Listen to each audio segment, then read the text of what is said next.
So, not to turn this into what will effectively be a legal podcast. It's already true crime podcast. Yeah. It's fine. Yeah, we're already halfway there.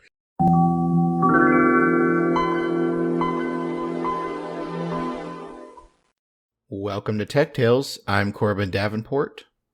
And I'm Cody Toombs. And today we're back for part 5 of Internet Explorer. We're nowhere close to being done with this. Much like Internet Explorer itself. Yeah, there's so much to talk about, and I'm already filtering out a lot of stuff. But the last time we were here, we were talking about the antitrust lawsuit between Microsoft and the United States government getting underway, which was a pretty big deal, and it was mostly focused on this question of, is Internet Explorer a core Windows function? Because if it's not, then Microsoft bundling Internet Explorer with Windows is incredibly anti-competitive. But if it is a core component, then it's fine. So, picking up where we left off in March of 2000, the Department of Justice and U.S. states were getting pretty close to a deal to settle the lawsuit. So this settlement that they were working on would have stopped the anti-competitive Windows licensing rules. So all the stuff we've talked about where like Microsoft was like, you can't have Windows if you're selling a competing product, or you can't bundle Office Suite with your PC if you want Windows, like all this stuff we've talked about in many other episodes. And also the deal would have had Microsoft making a version of Windows without Internet Explorer. Obviously that didn't happen. Yeah. So a few months later, on June 7th, 2000, Judge Thomas Penfield Jackson, who was the judge overseeing the main antitrust lawsuit, issued his Remedies decision, which called for Microsoft to be split into 2 companies with severe business conduct restrictions. So he was like, no, that's not good enough. We need to fully split up Microsoft. Basically, his idea was that one of the companies would handle Windows, and then the other company would be everything else Microsoft owns, which included like Microsoft Office and Internet Explorer and all that stuff. I don't know if he said this, but in a lot of the reporting about this, the theoretically broken up Microsoft was referred to as baby bills, which is like joking about when the Bell system was broken up in the 80s, the companies were called Baby Bells, and obviously Bill Gates. Yeah. Which is very funny. I'd completely forgotten that. Also, that decision would have forced all of the companies to follow a bunch of restrictions for the first 3 years, which included Microsoft having to use the same pricing model for all Windows customers. Microsoft wouldn't be able to have contracts that prevented competing products from being featured. So like they couldn't block Netscape from being added to the desktop on new Windows PCs, which is what they were doing in some cases. And PC makers would be allowed to alter Windows in pretty significant ways. So maybe a little bit more like Android today. That could have been interesting. Yeah, I could see the first one. The anti-competitive nature of it was pretty shady. The modification of Windows, can you imagine how bad things would have been if that one really passed? Like, PC manufacturers already ruin Windows without touching any of the code. Yeah, the pre-installed stuff is just off the wall horrible. And also, we had iTunes for Windows by this point, and that was included on some PCs. That was real rough. Yeah. Well, and then the drivers that some companies installed. I had some of the worst experiences buying a laptop for my mom once because the drivers HP, I think it was an HP laptop, the drivers they installed were just horrifically evil. So yeah, this is the stuff that they did with what they were just allowed to pre-install. imagine if they could have actually fully modified Windows. So that was the judge's decision that Microsoft would get broken up and then also have a bunch of rules. Microsoft appealed that, and it was granted on a stay of all decisions until the appeal was heard. So basically nothing happened for the moment while it was being reviewed by a different court. I think it could have gone up to the U.S. Supreme Court, but they declined to hear the case. So the decision stayed at the appeal courts. So can you think of what might have happened on January 20th, 2001, Cody? January 20th, 2001? Yeah, so not the main thing. Yeah, no. It's like, okay, wait, that was months later. January 20th, 2001. Let's see. I don't have any distinct memory of something Internet Explorer related. It's true. This wasn't Microsoft. This wasn't strictly Microsoft related. This was inauguration day for George W. Bush. Oh, wow. Yeah. Okay, we're going to there. We are. Sure. Yes. So he became the 43rd president of the United States. And this is slightly relevant because Bush said during his presidential campaign that he didn't fully agree with the antitrust lawsuit against Microsoft and the idea of breaking up the company. Complete shocker. Yeah.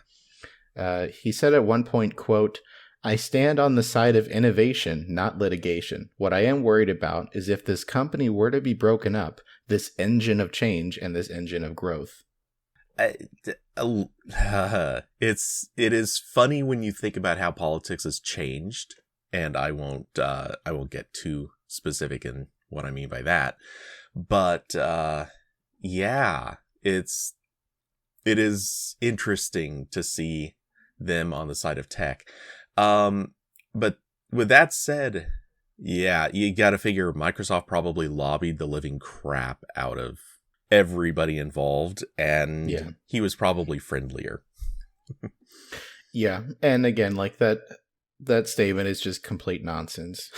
Like, the problem here is that there wasn't innovation. The problem was that they were stifling innovation, but that's fine, George.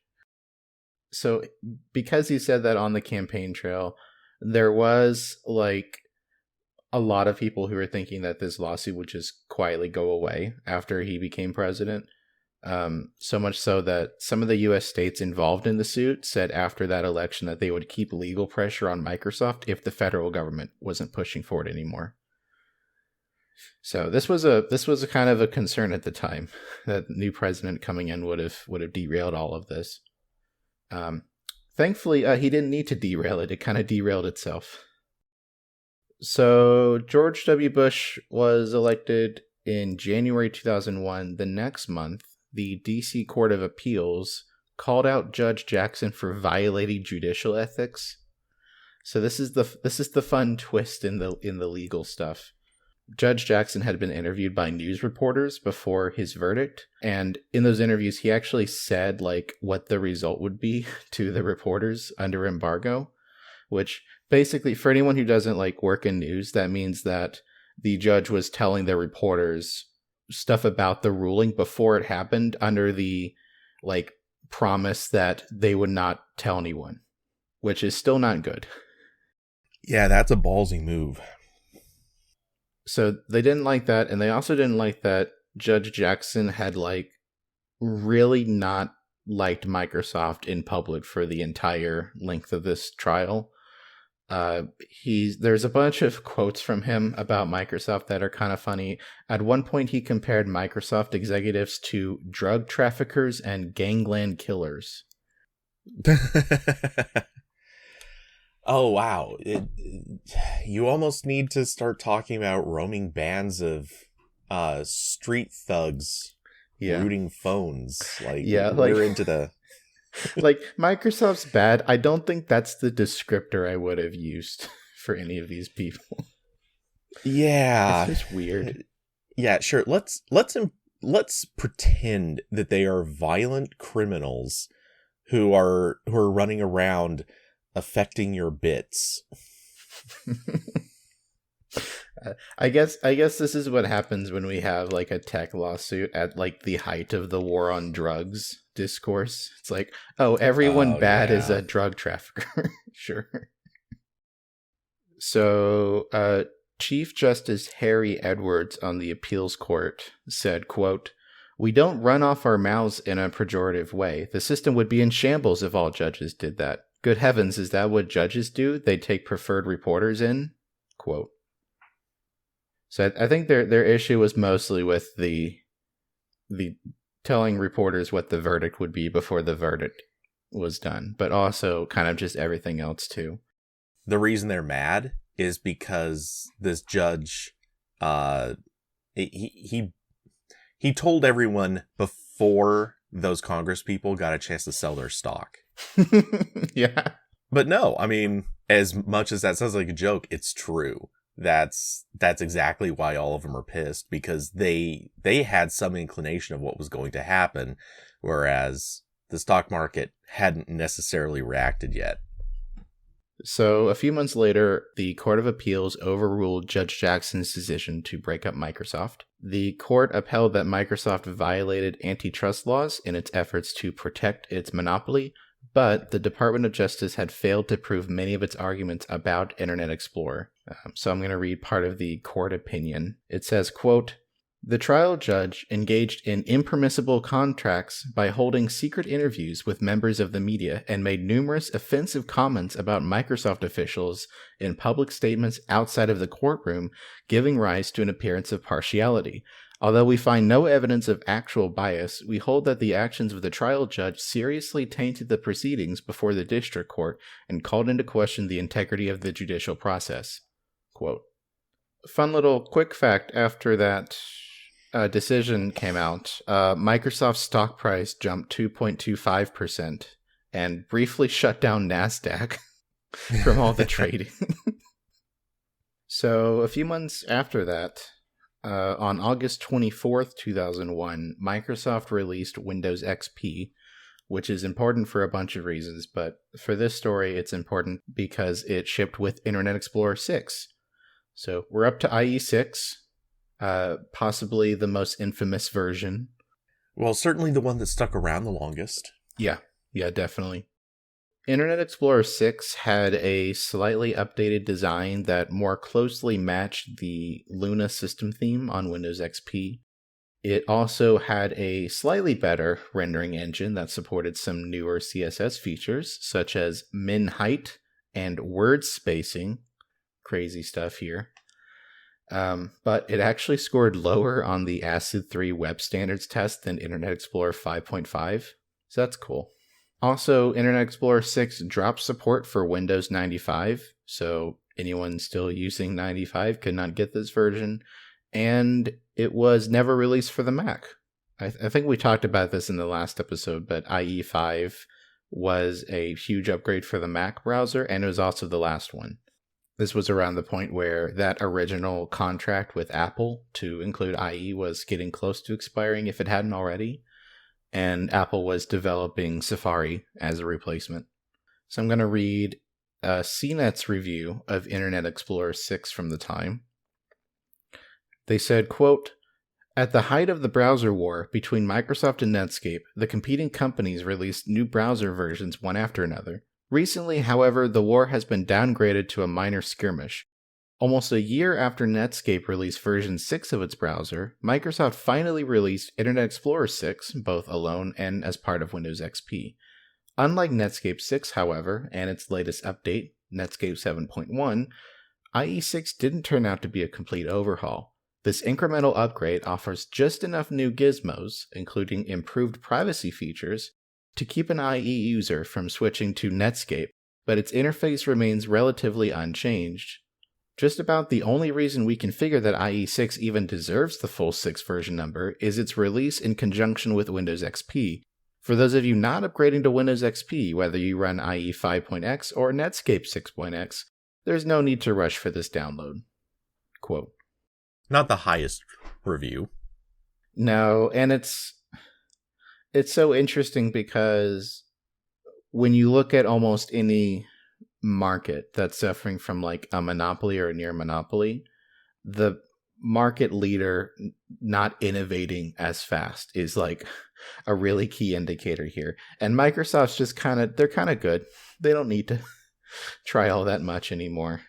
Yeah, I mean, this is a little bit one of those things where at the time there was kind of this split where some people were still sort of passing off the narrative that the internet was I don't want to say a fad, but that maybe web browsers were not necessarily going to be the thing that took over.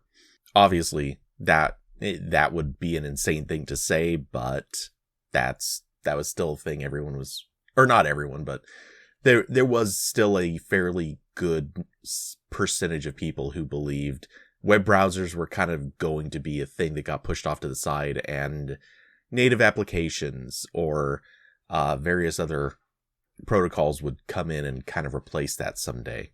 I can kind of see how that may have been a factor in thinking, but it also is kind of crazy to think, sure, here's a thing that has obviously grown pretty important. Let's just not try that hard. Yeah, like there was other parts of Windows XP that leaned very heavily into other internet stuff. Like Windows Media Player was also a big deal, which had like streaming and radio stuff built into it. So Microsoft was still like doing internet stuff that wasn't Internet Explorer, but yeah, it's clear like they didn't need to try as much anymore. Plus, they were still peddling the ActiveX as a solution. Yeah. So a few months later, the Justice Department proposed a settlement with Microsoft. The settlement was led by Judge Colleen Kohler-Cotelli. I'm probably pronouncing some of that wrong. I'm sorry. She had overseen the antitrust lawsuit after Judge Jackson was removed from the case. And the settlement said that Microsoft was required to stop restricting PC makers from working with other software developers, which was also called exclusive dealing. Microsoft also had to provide some Windows APIs to other companies. So like there was some stuff in Internet Explorer and maybe other applications that relied on undocumented APIs that other software couldn't really use. They were supposed to not do that anymore, or to the same extent. They couldn't do it anymore. Yeah, it's still going to happen. But the settlement didn't impose any significant restrictions on Windows or Internet Explorer, which made Microsoft's competitors unhappy. They were not thrilled about that. Initially, there were 9 U.S. states that didn't agree with the settlement, which were California, Connecticut, Florida, Iowa, Kansas, Massachusetts, Minnesota, West Virginia, and Utah, along with the District of Columbia, which is Washington, D.C. So there was more disagreement still after that settlement. But on June 30th of 2004, the D.C. Circuit Court approved the settlement, rejecting the state's claims. So that's it. We did it, boys. Antitrust solved. Yeah, basically nothing happened, but success. I know, it's crazy that absolutely nothing happened. Like there were almost no penalties for any of this or any change that had to happen. It was just so watered down. Well, for one, yeah, it is a little insane to think that you can spend that much time over one thing and basically be found guilty. And like that much time equates to basically nothing happening. On the other hand, that is also exactly how our legal system works now. I mean, we have basically just reached the point of saying, as long as you can win one time after multiple appeals, you're in the clear.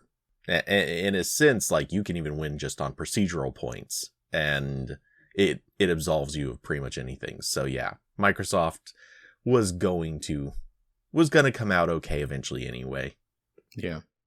I'll read one little snippet from the judge who said, quote, "The monopoly in this case was not found to have been illegally acquired, but only to have been illegally maintained. Therefore, rather than the termination of the monopoly, the proper objective of the remedy in this case is termination of the exclusionary acts and practices related thereto, which serve to illegally maintain the monopoly. Quote. Which, I mean, that's it. I get why that's maybe a little off-putting, but that's also technically kind of fair. I guess my issue with this is the damage is done. Like, the market will not self-correct itself when you just remove the factors that led IE, right? Like, it can still be bundled with Windows. It already killed Netscape, mostly because of the bundling, but also just because, as we've said in previous episodes, like, Microsoft just had insane resources that Netscape did not have, because Microsoft was a much larger company that could subsidize all of this with Windows sales and Office sales and everything else they were doing. You know, you would think that because the market is not going to correct itself, you would have to do something more drastic, like break up Microsoft, or at least make some new rules about how it can be bundled, and none of that happened. So, not to turn this into what will effectively be a legal podcast. It's already true crime podcast. Yeah, it's fine.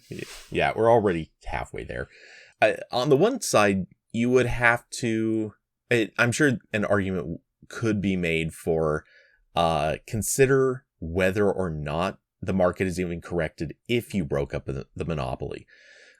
Because in practical terms, yes, eventually it would be, but you could have broken this up at that stage, and would it have mattered? Netscape was already basically doomed. This is why so often now we have, in court cases, somebody will file for an injunction right from the start. Because consider, if they had actually, just imagine for a second, obviously this could never happen, but imagine if all of this stuff could have happened in a matter of a couple of months instead of taking years. It would have helped Netscape have a fighting chance. But by virtue of how long it takes for these cases to go through the courts, Microsoft wasn't going to be told not to do this stuff until the point where the damage was done. There was no coming back. That's where the market was at. Nothing and nobody was really going to change that. Even if they gave a huge payout to Netscape, it wasn't going to suddenly make Netscape popular again. Yeah, and to that point, by October of 2002, Internet Explorer controlled 94.9% of the browser market, with IE6 alone accounting for 52.3%. So, like, the market was IE. So I wanted to end this episode with maybe like a fun theoretical, because I think this is really interesting to think about, is one of the proposed decisions was for Windows to become its own company, and then everything under Microsoft would be a different company. So there would be a Windows company and then just Microsoft. So I want to ask you, how do you think that would have panned out? Like, do you think a Windows company would have been successful? How would it have, like, been different than what we've been used to? This question almost deserves its own episode. But we have so much knowledge coming through the last 20 years that kind of indicates that would have been really the Windows part would have probably actually performed really well. Obviously, Windows made plenty of money over the years. And depending on how anti-competitive they continued to be with sort of like the practices of saying, hey, if you're building computers and you're going to put Windows on any of them, you're going to have to put it on all of them, or you're going to have to pay us no matter what, that sort of stuff. If they kept practices like that, who knows how that would have gone. But where I think that gets interesting is now, where you've got Microsoft basically handing out free Windows upgrades for like a really long time after the version comes out. You've got their largest competitor ish, Apple, who just now actively does free upgrades of all of their OS versions. All of these things have changed, and the reality is people mostly don't want to pay for an operating system anymore. Obviously, a lot would have changed over 20 years, and I'm sure that they would have diversified beyond just selling Windows if this was supposed to be a separate company.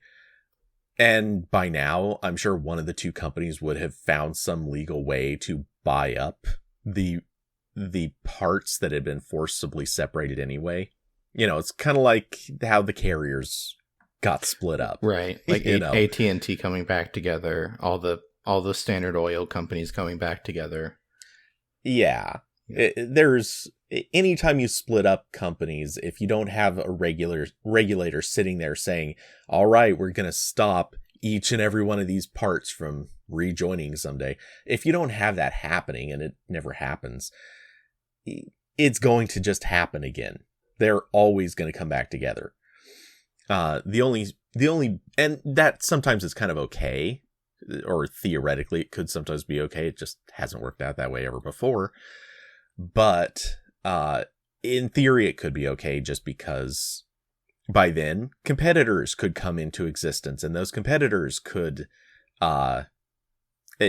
take that time and opportunity to cement themselves into their own location. But again, that never happens. Anyway, yeah, Microsoft, if Windows itself, like if that was its own product and they had to diversify somehow without crossing over into the realms of the other Microsoft products, which they would have lost in, which is kind of the key thing there. Like, how do you enter a market where the other product is already so popular and successful against the company that is basically your former part? It's never going to happen. Like, they never would have done that because they know someday they would get to rejoin. So, yeah, I don't think it would have changed much. The interesting question is, how would that have affected the other products? The only other really successful product at the time was Office. Microsoft only really sold Windows and Office in appreciable high volume numbers. And honestly, I think Office would have done fine too. If they had split the company just down that line, where it was operating system on one side and all other products on the other side, it probably would have done okay. I don't think that's probably one of the few times when talking about splitting a tech company would have actually gone totally fine. You know, it'd be harder to do something like that with, let's say, Google, or I suppose you could do it with Apple. It wouldn't be too insane to try to split parts of Apple, but imagine one part getting the iPhone and the other part getting anything else. Yeah, for me, this depends a lot on what the Windows company would have been allowed to do. Because if their only product is Windows, I think I agree with you that would have been fine for a while, because they had money from upgrades, they had money coming in from PCs that were bundled with Windows, and they had support contracts with companies and governments and everyone else. So they had a ton of money coming in. But if we follow the same timeline of people becoming more annoyed with paid upgrades and they just stay on Windows XP for forever, then that could be a problem. Mm-hmm. If we're in roughly the same timeline as the real timeline, then eventually we would have hit in like the 2010s, the like tablet era, where Windows famously did terribly. Yeah. So they would have had a real decline there. And then finally, when we get to like the late 2010s, when we start to get into this place of where we are now, where everything is vertical integration at companies like Microsoft and Apple, where you get in with the operating system, but then like when you look at Windows 11, it has search placement and advertisements from Bing. It has product placements for Office in some of the settings and apps. If the Windows company couldn't do that, then I think that might be where it collapses. Definitely if this was like a publicly traded company, right? Because like theoretically the Windows company could just continue forever, just be a smaller player if something bigger came along. But if it's publicly traded and then it hits a maximum of where it can grow, because like eventually everyone has a PC. Mm-hmm. Then you get to a point of like, okay, we can't do 5% growth anymore because we've just hit this cap. And then I think they start to collapse. Because like, Microsoft now, they have Windows making money, they have Office, they have Xbox, they have all this other stuff. And if the Windows company couldn't do any of that, then probably would have eventually withered away. So first off, there are a couple of takeaways here. First off, I think it just has to be acknowledged. Xbox came out at the tail end of 2001. Yeah. In November. So it poses a fun question of which side of the divide the Xbox would land on. Because if it joined the operating system side, and that actually would have made some sense. Yeah, because it was Windows CE it was running on. Yeah. So, yeah. It would have made a lot of sense for the Windows side to end up taking the Xbox. The other interesting thing when you consider it, if Microsoft was in a position where if the Windows side is in a position where they're not building an operating system that sort of caters to their own software, they might have done more as the Windows company to sort of work with other software developers. Yeah, definitely a core component of this is who gets Xbox and also who gets Zune. Because that could be a death blow for, which if that was like just one of the companies, that might have been a bigger problem. Zune and the later phone project. Oh, Kin. Who gets Kin? That was like they lost $1 billion on that.